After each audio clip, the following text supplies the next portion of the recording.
नमस्कार दोस्तों, स्वागत है आपका बॉलीवुड स्पाई में। मैं राहुल भोज आप लोगों को बताना चाहता हूं बॉलीवुड की एक और बड़ी बात। आखिरकार बॉलीवुड का वो कौन सा एक्टर है जो कि जिनके थॉट्स इस तरीके के आ रहे हैं कि वो अपनी जान ले ले। जी हाँ दोस्तों, आपको बताना चाहता हूं कि एक बॉलीवुड एक्टर के मन में भी इस तरीके के थॉट्स आते हैं, जिसका खुलासा उन्हीं के पिताजी ने किया है। बता दूं, ये एक्टर वो है जिसने दोस्तों अपनी डेब्यूटेंट फिल्म जो है वो क्वीन कंगना रनौत के साथ की थी। समझ ही गए होंगे, मैं बात कर रहा हूं दोस्तों अध्ययन सुमन की। शेखर सुमन के सुपुत्र अध्ययन सुमन, जिन्होंने अभी हैंडफुल ऑफ मूवीज करी हैं। आप आसानी से गिन सकते हैं उनकी फिल्मों को, और प्लस अभी फिल्मों के मामले में उनके पास काम नहीं है, लेकिन यस, उनका यूट्यूब चैनल में जो है वीडियोस आती रहती है सिंगिंग की, और जो म्यूजिक वीडियोस हैं वो लाते रहते हैं।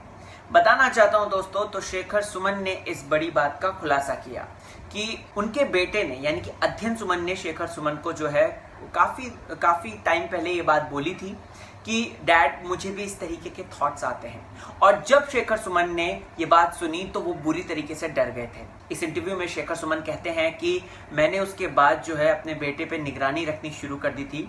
हम उसको कभी भी अकेला नहीं छोड़ते थे, कोई ना कोई फैमिली मेंबर जो है उसके साथ रहता था। और मैंने उसको ये भी सलाह दी, ये भी सीख दी कि बेटा देख, यहाँ पर दुनिया में लोग जो हैं अपने सर्वाइवल के लिए लड़ रहे हैं। कोई फूड के लिए लड़ रहा है, कोई शेल्टर के लिए लड़ रहा है, तो हिम्मत रख और फाइट बैक कर। ये बात शेखर सुमन ने समझाई उन्हें, और अध्ययन के दिमाग में जो टेंडेंसी निकल रही थी बाहर, ये धीरे धीरे कम होने लग गई। लेकिन जब सुशांत सिंह राजपूत की खबर आई दोस्तों, तो शेखर सुमन बुरी तरीके से हिल गए।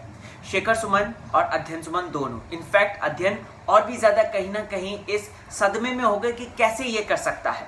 तो यहाँ पर शेखर सुमन कहते हैं दोस्तों, इंटरव्यू में एक और बार कहते हैं कि मैं अक्सर जो है अपने बेटे को चेकआउट करता रहता हूँ। उसके रूम से आधे घंटे में या 15-20 मिनट में आवाजें ना आए तो मैं जाके चेक करता हूँ, या किसी को भेजता हूँ कि जाके चेक करे। शेखर सुमन ये भी कहते हैं कि कभी कभार तो मॉर्निंग में सुबह के 4 से 5 बजे भी जो है मैं उसके रूम में जाके देखता हूं कि वो क्या कर रहा है, और ज्यादातर वो सिर्फ और सिर्फ ऊपर सीलिंग को देखकर उसे टकटकी बांधे निहारता रहता है। उस वक्त मैं उसको यही कहता हूं कि बेटा, संघर्ष की बात है, संघर्ष कर और इन सब ख्यालों को अपने दिमाग से निकाल दे। साथ ही साथ अगर बात करें तो ये सब कायरता की बात है। शेखर सुमन ने दोस्तों इस बात का खुलासा किया कि अध्ययन को इस तरीके की टेंडेंसी हो रही है। अध्ययन जो है इस तरफ अग्रसर हो रहा है, वो भी डिप्रेशन में आया है। सो गाइस, आप लोगों को क्या है कहना है इस पर, कमेंट सेक्शन में मुझे जरूर बताएं, और बने रहिए चैनल के साथ। मैं चलता हूं। नमस्ते दोस्तों, पास्ट में आपने बॉलीवुड स्पाई को ढेर सारा प्यार दिया, सम्मान दिया, जिसके लिए मैं बहुत ज्यादा धन्यवादी हूं।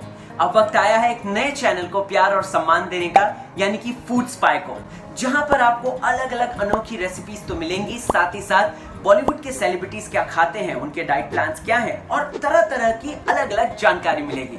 तो डिस्क्रिप्शन में जो लिंक दिया है फूड स्पाई का, उसे सब्सक्राइब कीजिए, लाइक एंड शेयर भी कीजिए। चलता हूं।